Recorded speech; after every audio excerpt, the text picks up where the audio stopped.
live from the Mojave Museum of History and Arts, the library and archives. Got a full house. Everybody's bright-eyed and bushy-tailed this morning. Yeah. All excited to be here. Shannon was nice enough to get and Andy get some coffee together. Turn down my volume.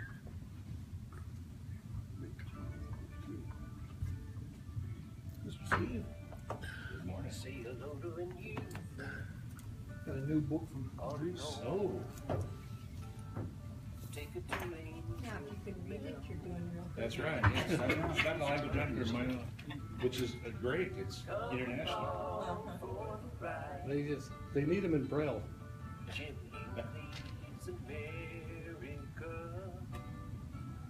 How's everybody doing this morning? Good? Doing Great. awesome, thanks.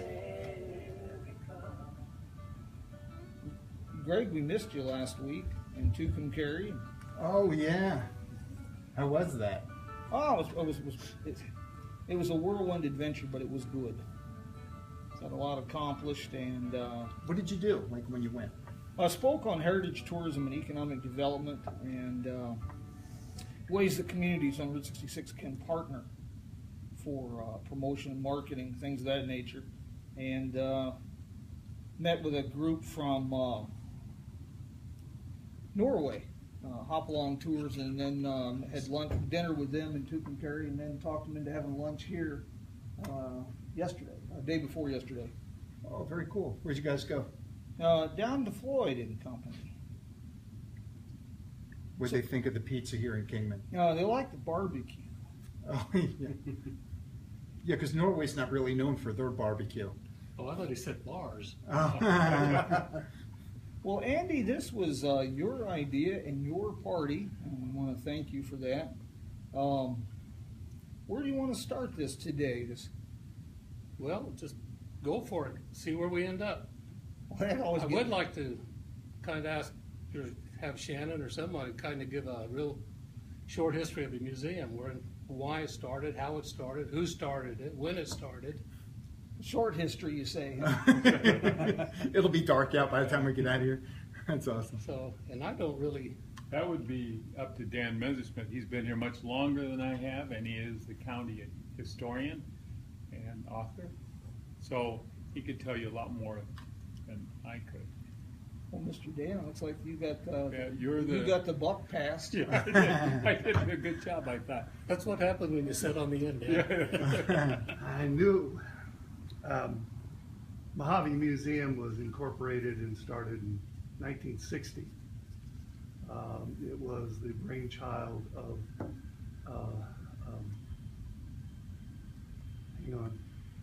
old timers has taken over. Too long? No, Neil. Oh, John Neal? No, his wife.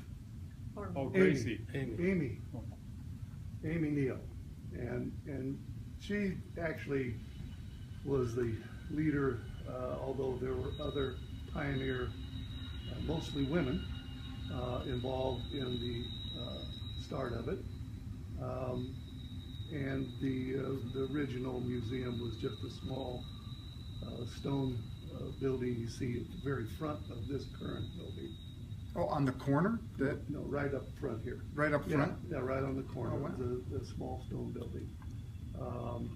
And it's grown over the years to what it is today. And what else did you ask about it? Well, we were talking about the history of the museum, how long it had been here. Now, is it true that some of the bricks, the building materials here, came from Valentine? That's correct. The bricks that are the flower, not pots, what do you call those things? Planters? Flower planters outside are from the bricks from Valentine, yeah. The old Truxton Canyon Indian Agency Exactly. schools out there. That's true. Yeah, that old school out there. It's a shame, but that's a prime example. What do you do with a building like that? You spend $1 million to renovate it, and then what? You know, you hate to lose something like that, but Walpi Nation, I'm sorry, yeah, the Walpi Nation missed an opportunity there to do a number of things with it. When they were allowed to set up a casino, they set it in the most god-awful place you could even get to, out there at the, now is the Skywalk. They're getting a lot more with that than they ever did their little casino out there. Because there's not a casino there now, right? No. No, they used to have just basically a little building with slot machines. Oh. And of course, most of their trade was coming from Vegas, who had already spent all their money in casinos and wanted to see a little bit of the canyon lands there. The other opportunity missed, it was interesting, back in '96, Don Laughlin donated his mountain getaway cabin to the college foundation, a little 5,000 square foot cabin. And we were talking about how he felt it a little unfair. The Indians didn't have to pay the taxes he did to have casinos. And I said, well, you can thank the Wallapai for not being looking at some opportunities they had. They own a section of land just off of 93, not far from the interstate. They could have put a casino there. They own land on US 66, which that old building could have been turned into a casino. Or even in, I don't think they would have wanted to put one in downtown Peach Springs. But bottom line is both of those places have a lot more traffic going through them. And it's a missed opportunity on their part. But they're doing pretty well with their Skywalk. It's quite a facility up there. But that was the first thing I thought of when they could have casinos. Why don't they use the Truxton, Valentine area there for that? I think they own a section there also, section there and one on 93. When I'm talking about that Skywalk, when I used to work at, during my John Wayne period, I used to work out there at the Diamond Bar Ranch, and used to go up there on the Mesa, Blue Water Mesa and whatnot a lot. A lot of that stuff was left from the guano mine, Right. including the outhouse. The museum had some great pictures of it. By the way, the archives in the museum here is probably in the library, probably one of the best in the state as far as research, photography, not just Mojave County and Kingman, but just in general. This is one of the best I know of. It used to have a photo when I was going through the archives. I did an article years and years ago when they were first talking about doing the Skywalk, and you had photographs of the outhouse out over the canyon. Oh my God, it was out over the canyon? Yeah, Oh my God. it was just literally built out over the canyon. I don't have to go anymore. I'm good. Still have that film. They're digging that guano. What's the difference? Having an outhouse over the canyon, that would definitely speed the process. I guarantee you. They still have that film of the car Yes. going across with Bill Friday up on the top, and he would stay on the top of the thing, checking cables, standing as it's going across the thing. Oh Most my people God. were in the cable, in the car, just hunkered down so they couldn't see it. I bet. It's a beautiful. Yeah, that's where that movie Edge of Eternity was filmed, or a lot of it. Oh, Yeah. wow. was filmed out there. Now that's there was talk this going back some years ago, because that was a professionally produced movie to promote the guano caves. We're talking about digitizing that. Has that ever gone any further? That would be Andy. I don't know. We. I'm sure it has, because it's good. I don't want to say it's coming back out in circulation, but now you get it on DVD and everything. It's an incredible film, and Bill Friday, man, you're talking about having ice water in your veins. Oh yeah. Riding in the cable car is one thing, but straddling that cable on top across the canyon. Boy, I Yeah, tell they you. had a- Regular stuntman. They had a jet hit that cable once, wasn't it? And tore off. Plane. The plane did hit the cable and broke it. About Took 56. it down. Oh, that was a little later than that, wasn't it? Yeah, it wasn't a jet. I don't believe it was a I jet. just remember something was An flying. aircraft, and I don't know which kind it was either. I've never bothered to look. But an aircraft hit the cable and took it down. There's a great, you can get more information on that. I worked a little bit with Chris Fuller. Are you familiar with Chris with aviation archaeology? He maintains a great website about mostly military, but all kinds of plane wrecks. And it's really astounding the number of planes that are down in these hills and these mountains. One thing I always got a kick out of the cable car and everything, the name of the company that ran it was called Batchit. B-A-T-C-H-I-T. Not to be confused with the other. Not to be confused with what they were mining. Yes. Whatever happened, that wasn't successful, or why did they stop? Well, the They deposits, ran out of product. Oh, did they? the deposits weren't as rich as they'd been promised. Somebody lost their shorts on that one. That was a huge investment. I just figured they got ran out by the BLM or something. No. I gotta tell you, Andy, what you're doing on Facebook with the Facebook page, Old Happenings in Mojave County. My wife teases me. I read the Kingman Daily Miner about once a week, and I get up every morning and I start reading your postings. And my wife says, "You do realize you're reading the paper every morning, but it's from 70 years ago." I asked her, I says, "Has anything changed?" Yeah, really? And I'll tell you, you learn a lot, You do. especially the way the newspapers were written versus now, the expressions then versus now. Just like today, I ran into one about in 1949, they had a big war here between what doctor can go to the hospital and what doctor can't. Well, I'm not sure, but I think that was just a couple of years ago, that same thing. Only thing you do is change the hospital and the doctors to Republicans and Democrats. I mean, it's, You posted one article that I really got a kick out of. It was about 1922, and it was talking about Kingman's unlimited economic development potential with the airfield that had opened here, and how the airport could be developed, access to the National Old Trails Road, the railroad, and being a center. That is it possible that Kingman could eclipse Phoenix? And well, gosh darn, Not quite, thankfully. yeah. no, most of us wouldn't be here then, I don't think.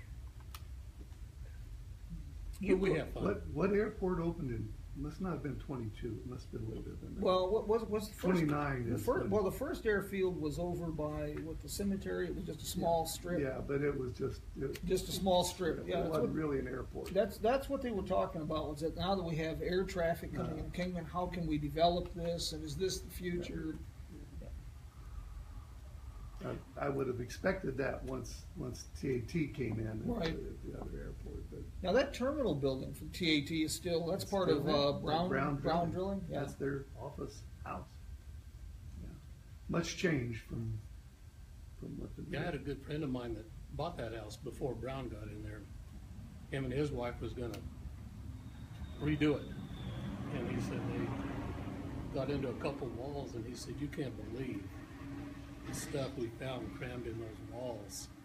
They won't turn loose of any of it, but they said there was a lot of history that they still read today, you know, they keep it in their own little possession. And I keep hitting him up all the time. So far it hasn't done any good, but I'm always amazed by the, shall we say, building standards that were used in Kingman over the years, and or the lack thereof. It makes for some entertainment when you start to try to resurrect some of these buildings. When I first moved here, I bought a house on Beale Street, and it was built for the railroad. In fact, lots were so small, they're 25 feet, they had to extend them to 37 feet to get these houses legal. And I had to do some remodel on it, and I took off the siding, and I noticed there was no paper there. I go, well, that's okay, so, and also, there was no insulation. Oh, I wow. mean, they put these things up, but it was one of the best houses I ever lived in. It was actually just that old lath and plaster and stuff. It was just, they knew how to build, and it was all dimensional lumber, and it was tight. The house was tight. It was one of the best I ever lived in. A friend of mine recently bought a house across the tracks over towards Buchanan Street, up a block or two, real small little house. And he started doing some work on it, and apparently when it was built, it was just a two-room house, and then they built on the back of it. And what they had done is poured a footer, and then your floor joist, and then, but your walls, they had literally taken wooden ammunition boxes and stacked them with rebar in the corners to keep them square, and then tamped in glass, rocks, spark plugs, dirt, gravel, anything you could get, put furring strips on the inside, and then on the outside they just nailed chicken wire and stuccoed over the thing. Wow. Yeah. that's like my uncle when he was out here in the 30s. He worked for the old Tyro mine. He built his house out of powder boxes that they get the powder in for the blasting in the mines, and that was I got pictures of it. The old powder, we call it the powder box house. You still find them, I had to do some work underneath the Benelli house, about 2 years ago, and there was a couple of old boxes under there, you know, from military boxes. I don't think they smoked in their house that much. No, Yeah, probably not. no, they were Mormons, actually. I don't think they did. At all. Well, Dan, you've been involved with this history game here probably longer than anybody. I mean, unraveling this. Well, I've put my 2 cents in. Well, how long did you start your history? Started with the museum, I believe. I joined the museum in 1980, got here in 78. I think I was on the board by 82 or 3. But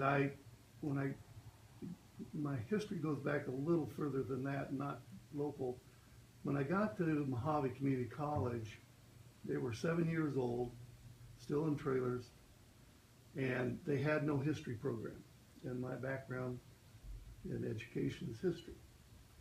So I got the opportunity as a financial aid director to write all the first curriculum, history curriculum for Mojave Community College. Then I found the museum, and for a lot of years I taught all kinds of history, whether it's Western civilization or 20th century history or whatever.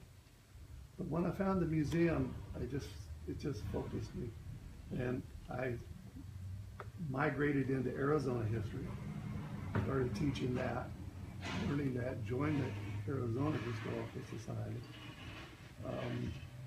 and just migrated from there and focused. And Dennis Casebeer, author of renown of a lot of wonderful books, said, Dan, you become a minutia historian. I know that because that's what I did. and I did. I focused down into Mojave County and never stopped since. And it just was just gradual migration.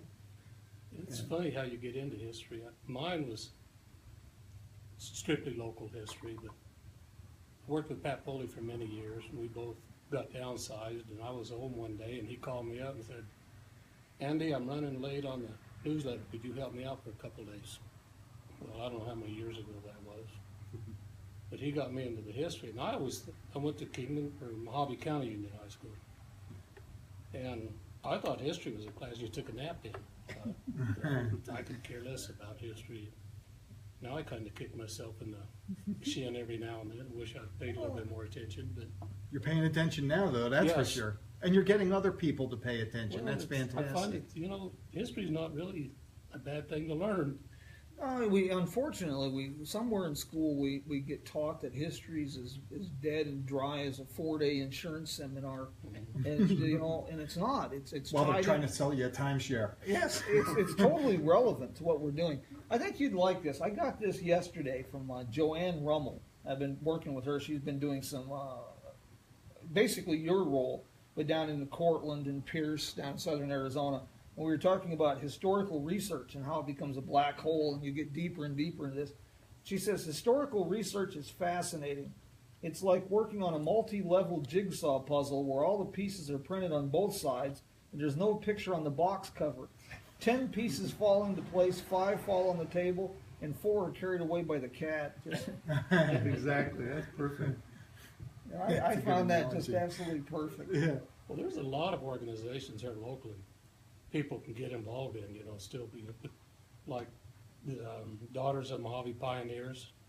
That's really a cool organization. I don't really know how many people even know that organization exists. I've never heard of it. Well, There you How go. would, it right there down we go. here. How would somebody find out about it? We have a Facebook page, And what's it called? Mojave, Daughters of the Mojave County Pioneers. And we're all descendants of pioneers. And if you were here before 1955, now is our curriculum, then you can join. And it used to be, when they first started it, it was 1920. And so we have a lot of ladies. We've got a couple of them that are in their 90s. Oh, And wow. we've got 2 that are in their hundreds. Oh my gosh, that's wonderful. Can I add in here real quick, and I should have earlier, Amy Neal was the leader. She was the daughter of pioneers, of course, but so were the rest of them involved. Almost, the daughters of Mojave County pioneers were instrumental in raising the money to build this building and making their husbands do what they needed to make them do to get things done. And because of that, the daughters maintain a board seat. They always have a board seat on this board, and have since they built the museum. One of the things that I really enjoy with history is the more I learn, the more I realize how little I know. A couple of years ago, 2 years ago, 2015, the Historic Vehicle Association recreated Edsel Ford's 1915 trip. They gave me a copy of his photo journal. He was a meticulous journal keeper. First of all, I didn't know Edsel Ford had made a trip for his 21st birthday, and I did not know that he stayed at the Brunswick Hotel. And it was fortunate because they were doing the road in a 1915 Ford, recreating the trip. We were able to photograph it down at the front of the Brunswick, and it made it kind of a neat special touch. It was kind of amazing what they were doing with that car. They were taking as much of the original roads they drove down to Diamond Creek as Edsel had done, and Oh wow. it's pretty astounding to do that all in a 1915 Ford. How fast can they go? Downhill? Yeah, with the wind at their back. Well, we just had a real interesting fella here. The Model T was good for probably 30. You know, you could do more, but steering, brakes, and other things, 30 was a good speed. And with the roads we had, well, Edsel's journal is a great story. His it was July 15th, 1915, and he left Williams. He had grabbed some stuff in Ash Forks, as he called it, and had gas and oranges in Seligman, and he arrived at the Brunswick Hotel at midnight. So, Oh, wow. So it kind of gives you an idea of the road conditions and speed. Yeah. But we just had a gentleman come through here a week ago. I had lunch with Dr. Lindsay Baker from Dallas. He's doing a book on classic and historic Route 66 restaurants like Mr. D's, the former Chemo Cafe. And he did the entire trip in an original 1929 Ford Woody wagon. They drove from Dallas to Chicago, Chicago to Los Angeles, Santa Monica Pier, back to Amarillo, and down to Dallas, almost 5,000 miles, averaging 35 miles an hour. Wow. Well, I know Kingman for years, and I still get a kick out of it right now. Kingman was 4th and Andy Devine. That was Kingman. I mean, someone's putting in a new restaurant. We're at 4th and Andy Devine. That was like the hub. Well, it I wasn't Andy guess. Devine then, it was Front Street. But although Kingman was, strung out, but it seemed like everything was built, and Dan can probably tell you, everything was built in that, probably 2nd to 5th on Beale and Front Street, and that was about it. I wanted to add something, when he was talking about Dennis Casebeer. Dennis Casebeer now has a museum in Goff off Yes. 66, and it's if you haven't seen it, it's really nice. It is one. Yeah. It's really surprising to find a museum of that caliber.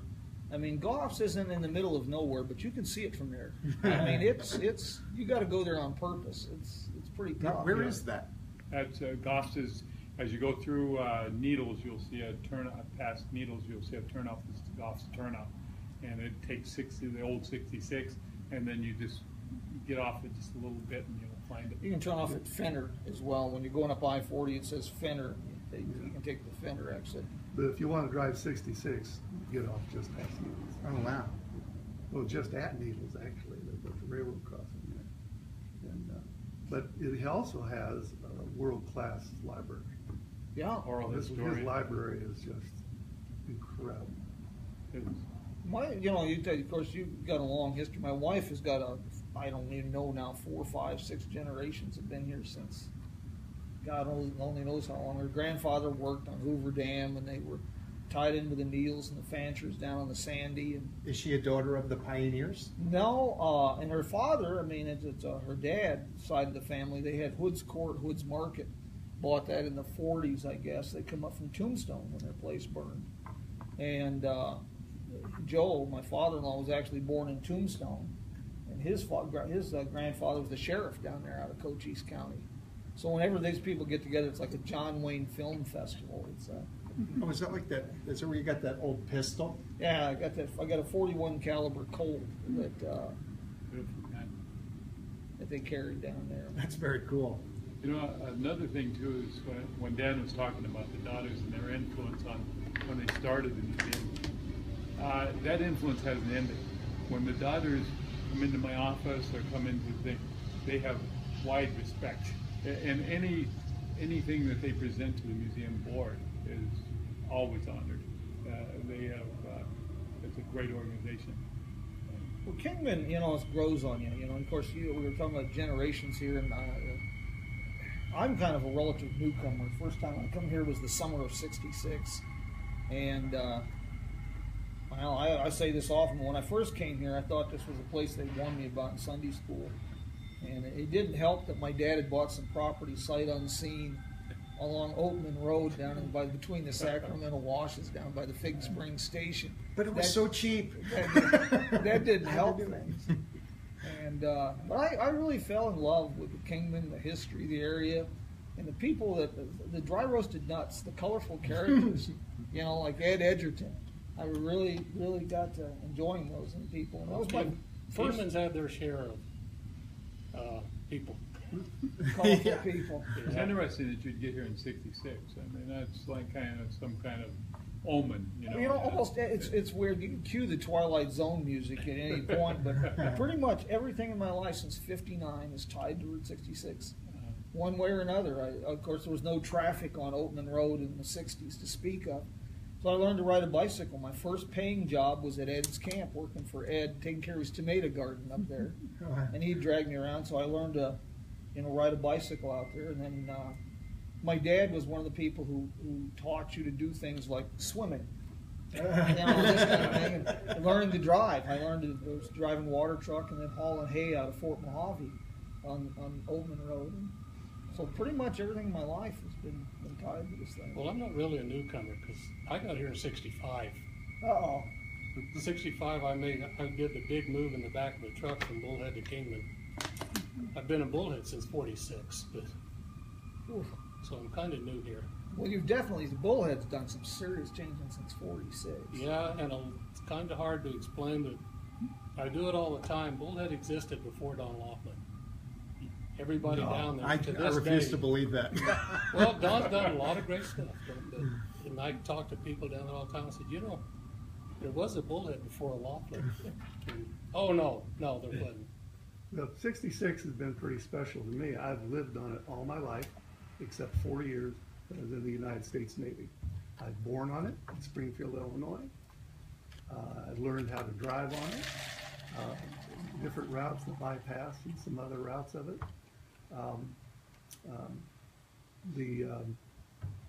Went to school at Illinois State University on 66. Went to the Navy training camp up in Chicago. And of course that's not on 66, the training camp wasn't, but you had to drive it to get there. When I got the job, when I got back from the Navy, I went back to the university there, lived there for 4 years, or about 6 years, 7 years, and worked for the university after I got my bachelor's. And then got a job out here in Kingman, Arizona on Route 66, and we traveled most of Route 66 in '78, still getting here. In fact, my first lesson on dodging semis in Arizona was just outside of Seligman, when I'm driving behind this motorhome, and all of a sudden the motorhome looks like it's going to fly off the right-hand side of the road. And when I look why, here comes a semi down the middle of the road, because he's passing a truck, but he's passing some other car, but he's not actually in our lane. He's half in our lane and half in that lane, and everybody's getting off the road. Well, have you ever tried texting and driving one of those things? I mean, you can't blame them. Yeah. He was just passing. And then I've spent the rest of my life on Route 66. Well, Dan, I can say I got more tie into Route 60.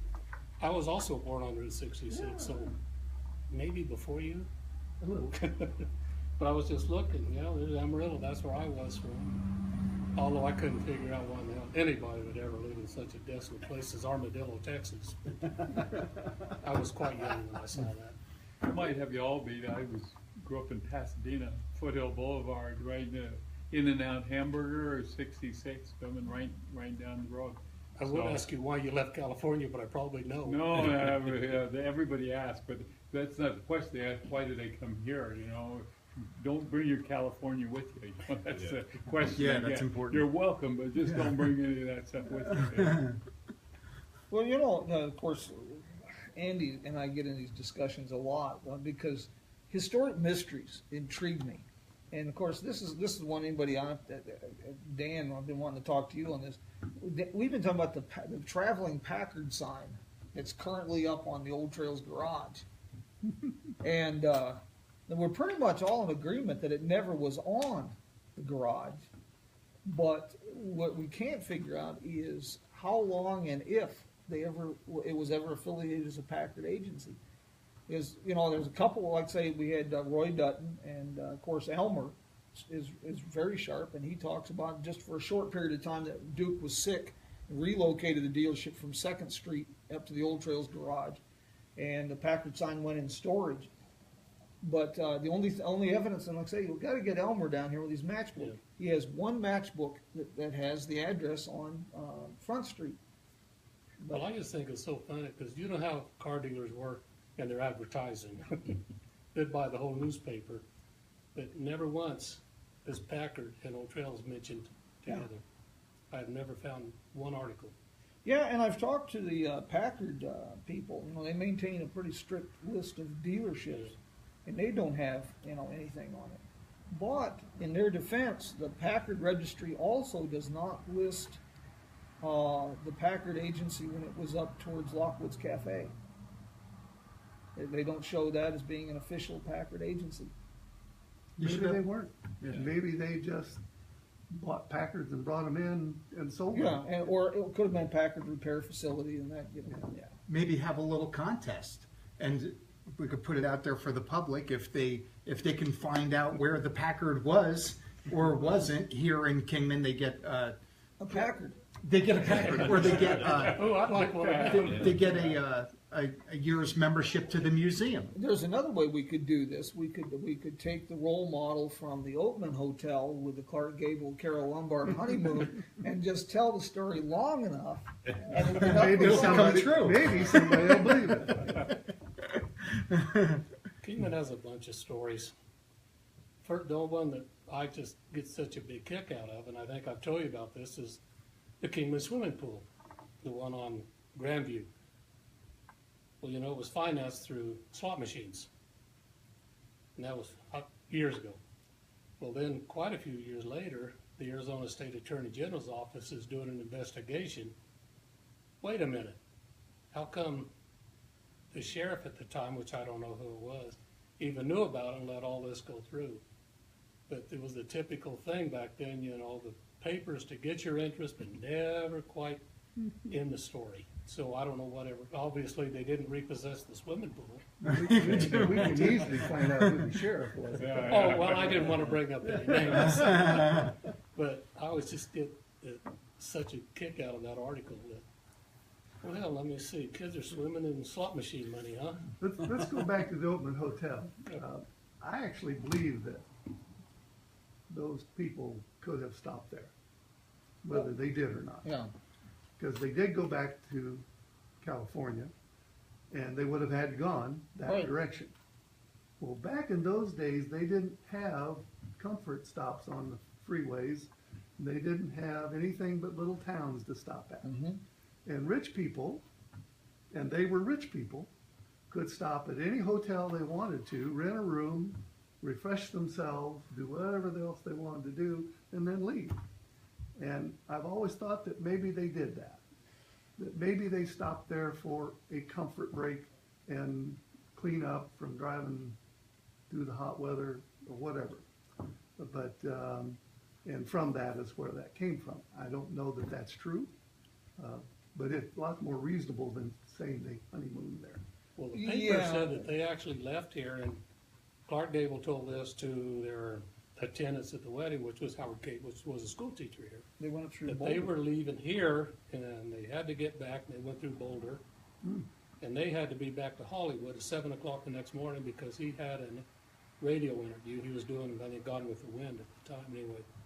So by the time they got out of here, how they got back to Hollywood at 7 o'clock in the morning for this interview, I don't think they spent too much time in Oakland if they did. That was a short honeymoon.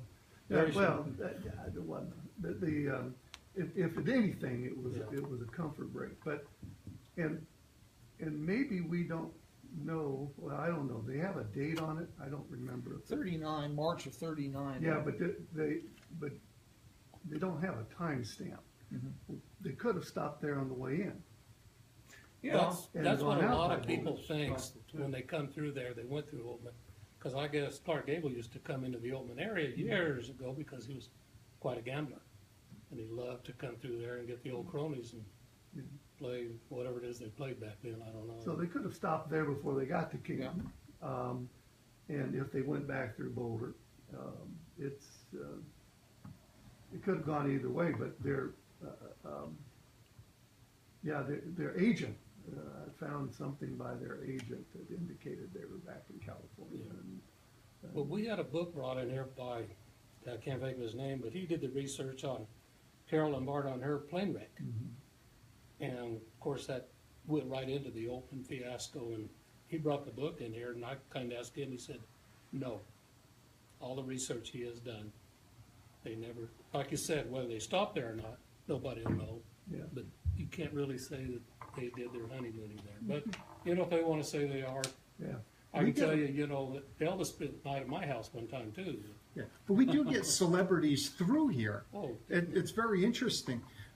One time I was out fixing Giganticus heticus, and covered in paint and dirt and everything else, right? Because cement. And James Woods stopped, and that was his second time there.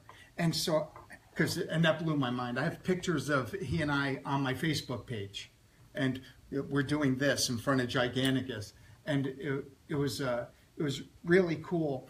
And like I said, that was his second time there, and he had been told, because I said, what are you guys doing? Because he was with Ken, I forget his last name, but he was the 2009 World Series of Poker champion, and they were driving through, and they go down Route 66 every single time that they're going to Vegas to the poker championship thing. So it was very cool. And so James Woods ended up taking my picture with the guy Ken, who was the poker champion. So that was very cool. That was just maybe last year. And Orlando Bloom, one of my tenants has a picture of Orlando Bloom and his girlfriend in front of Giganticus, from Lord of the Rings. And we get people through here all the time. Adam Sanders was here not too long ago. Brad Pitt and Angelina Jolie when they were together. So people catch different celebrities here, and it's really fascinating. Another So story. right now, just be on Route 66. You don't know who you're going to see. Another story I really liked when they were filming Foxfire here. They did most of that in Oakland, which is 56, 50, back in the 50s. 57. Had Jeff Chandler and Jane Russell, Dan Uray in it. Well, it starts out where Jane Russell's coming down Old 66 towards Oakland. She has a flat tire, no jack. Truckload of Indians stop, trying to help her. I bet everybody would stop and try to help. The whole story was There's a lot of skid it marks came right out there.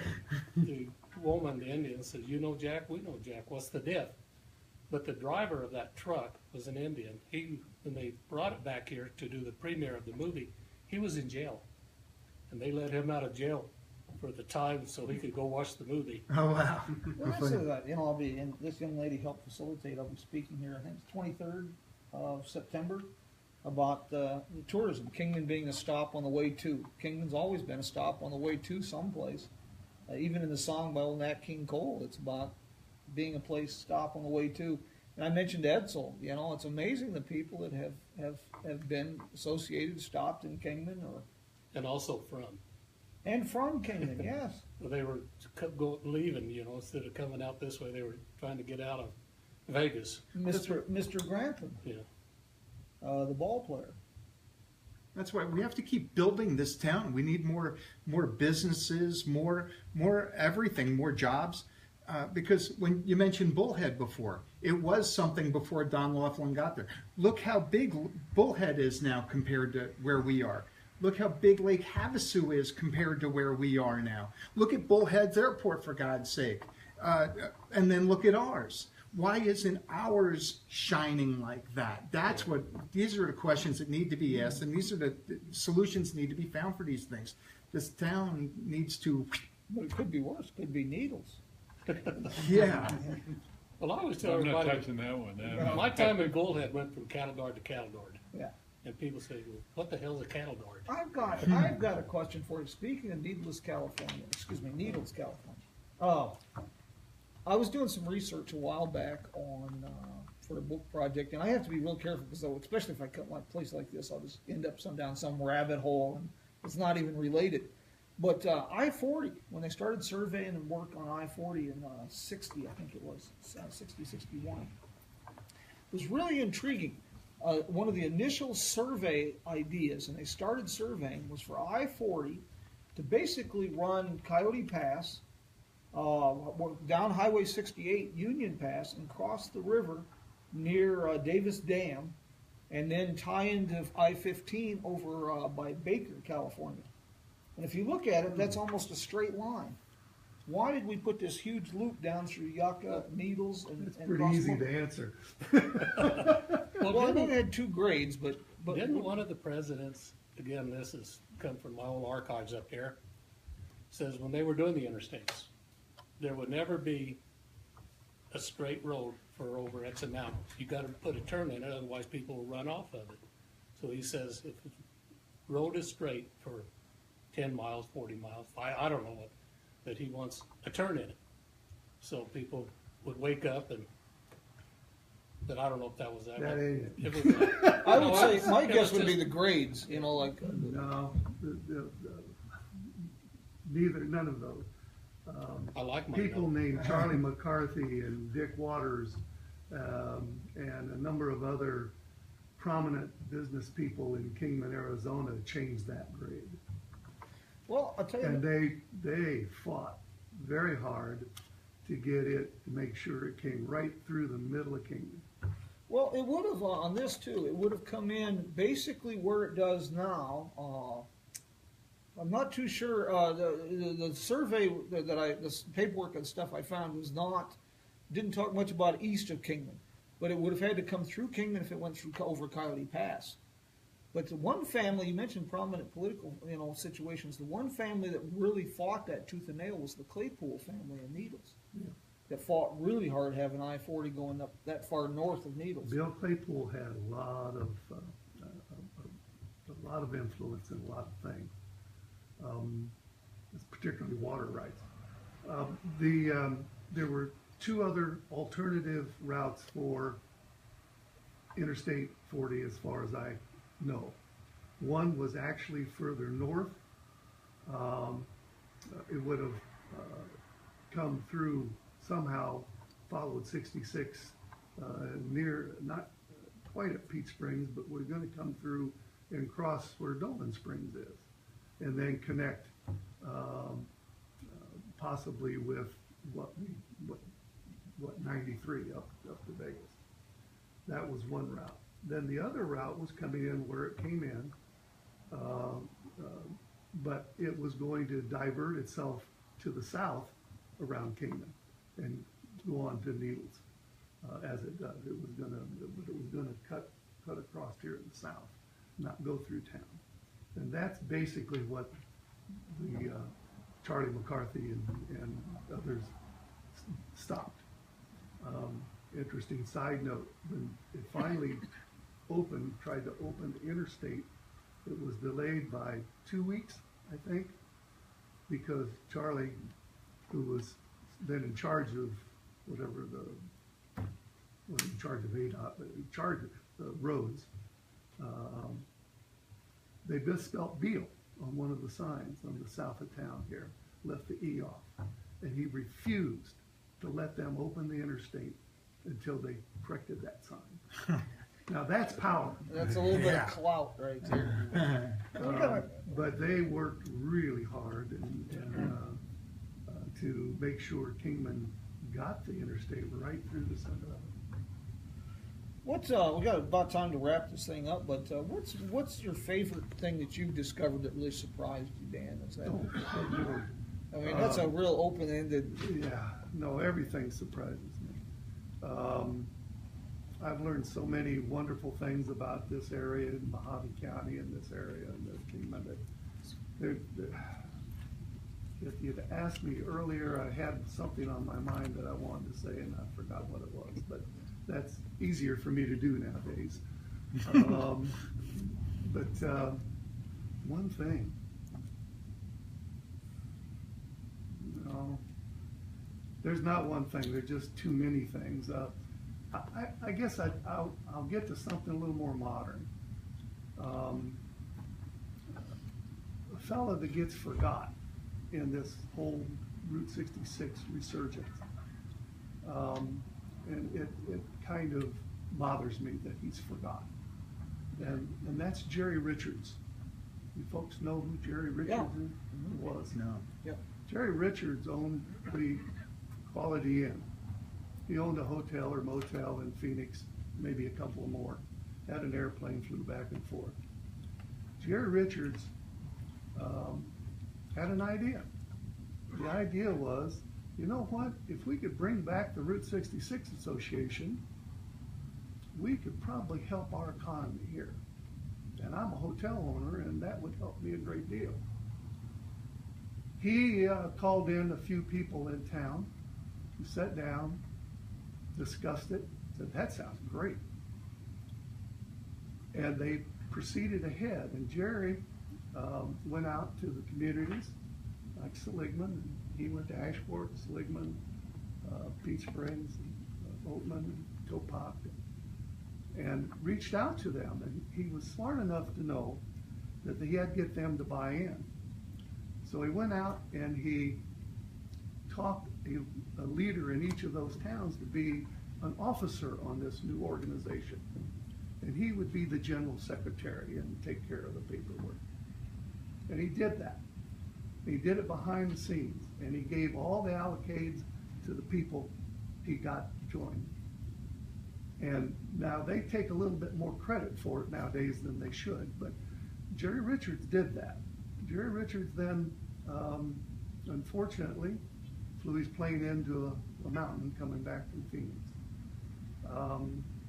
But had he not, I truly believe our association would have flourished and flowered even more. But he actually started the first one, got it going, and that in Arizona was the first to reestablish the Route 66 Association. Now so it not only started here, it started it all the way across the United States. Yet he gets spoken of very little when the association talks. I don't think I've ever heard of him.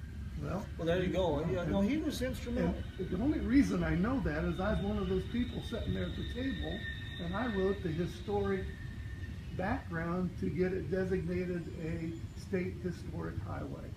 Well, Jerry, was the behind-the-scenes guy, and he pushed Angel. Angel turned out to be, he was the Will Rogers, the spokesman. Yeah.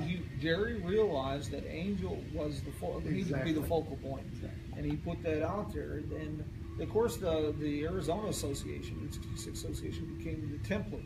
Exactly. And it really is the cornerstone for the entire Renaissance movement. And it's given us, as we're sitting here this morning, and for example, the German Route 66 Association has been watching this morning and sharing this, but really that's another thing that Kingman doesn't capitalize on. And bracketing that, and we have two people, one at each end of this that really haven't got the attention. Jerry Richards on the modern end, the era of Renaissance, and Arthur Black on the other end. Exactly. Oh, absolutely. And Arthur Black on the other end is just is an unknown. He really is, other than in here. Well, I was gonna say, yeah, around here, Yeah, but I did have one other thing, and I don't know if we're gonna run out of time, that Jerry Richards is tied into, is back in the 80s, sometime in the 80s or 90s maybe, I forget which, there was a young lady who took all her clothes off down here on Andy Devine and had pictures taken of herself, Pamela Anderson, for the Playboy. Was quite, Jerry was involved in getting that to happen here also. And all the pictures that showed up in the Playboy that were credited to Needle, California, were all in his hotel over there, the Quality Inn. That's why there's so many pictures of her in the Quality Inn even today. are they still up? Pardon? Are they still up? Some of them are, I think. Well, I gotta go. And, well, not those pictures, Oh. there are other pictures. But it's really funny is they talk about how it's in a Needles Hotel, but if you'd ever been in there where they served their little breakfast when Jerry had it, they're sitting on the counter where they served their breakfast. It's just one of the little things. Well, you know, it's really interesting, and this is a relatively recent history. And the further back you go, the easier it is to have things mislabeled or misknown. Right. We have a picture, you know, on the wall over there, the Old Trails Garage, Right. but that's actually Needles. Ah. And it showed up time and time again. It's like told long enough. Steve Ryder in New York has an extensive collection, probably one of the world's largest, of pre-war postcards, including National Old Trails Road. And almost identical, that picture that's on the wall that I've always assumed was the Old Trails Garage, except I couldn't figure out how they photoshopped the Brunswick Hotel out of it. Yeah. Picture. And it's the same picture, but it says Needles, California Oh, wow. on the postcard, and has the address. I can't remember the street down there. Did they have the Packard sign on there? No. But we have it on too. The point of the story is with that Packard sign, even if it didn't go there, that is attracting incredible attention. Oh, it's fantastic. I think it's great there. And it really changed the front of that Well, you know, garage. they did have, Old Trails Garage have a sign, a neon sign similar to that.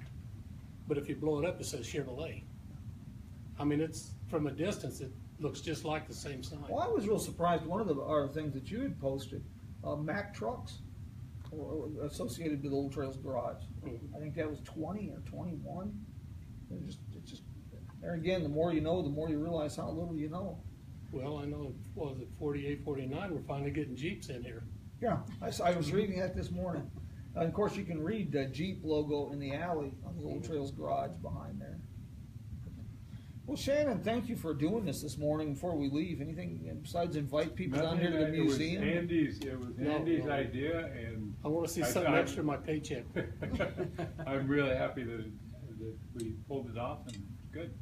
Good. Andy, thank you for what you're doing. But Yeah, Andy's, he stays in the background a lot. but, Way back. Way in the background, but he does so much. He is the library. He and Pat used to do it, and now he's taking the helm. and speaking of unsung people, you know, Dan, you know, I mean, you're talking about Jerry Richards, but you've done so much to put this place, like you said, behind the scenes, working with Jerry Richards, and you've done so many things over the years, and you know, you're in the shadows. Dan hasn't always been in the shadows. Dan's just been real busy the last couple of years. We're getting him out of it. And but he was up front all the time. He just had other obligations in the last 3 years, but he'll be back. Very good. Greg and everybody, thank you for doing this morning. It's been a lot of fun as always. It's been fun. And Always enjoyable. I'd like to just say, everyone, tune into Cameron Broadcasting right after this show. 'Cause We did it at 6:30 this Oh morning. my God, he did it at 6:30. But you can go to Cameron Broadcasting online, and I'm sure you One can more watch it thing. again. Jim's One more interview. thing, did we introduce Sue Snell, or did we No, let her but we slide? should. Yeah, we have to I introduce. just slid in here. Yeah, You Slid did. in. Is another one of the daughters? How about we have introductions for Yes, everybody yes. down at the end of the table? We've got two young ladies down there, And Smart, Phyllis Eaton. Sue Snell. and Mr. Keith, and then Steve Wagner. One of the best realtors here in Kingman. If anybody's buying or selling, call Steve. Oh, I thought it was gonna be you. This has all been I'm not very real good. Thank you guys very much for doing this. We'll do it again next week.